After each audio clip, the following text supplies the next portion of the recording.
All right, today I have a Chevrolet Bolt and I'm going to show you the location for recharging your refrigerant inside of your air conditioner on this Chevrolet Bolt. You're going to need to know this for when your refrigerant goes low and you're hot and then it's a hot summer and you need to add refrigerant. But before I get started, if you find my video helpful in any way, can you give me a thumbs up as well as subscribe to my channel? I'll appreciate it tremendously.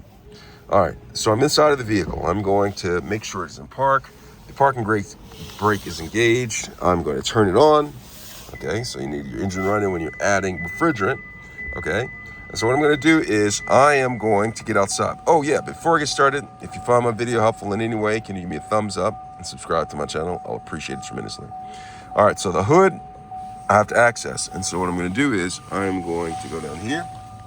I'm going to pull the hood latch, and then I'm going to walk around to the front of the vehicle.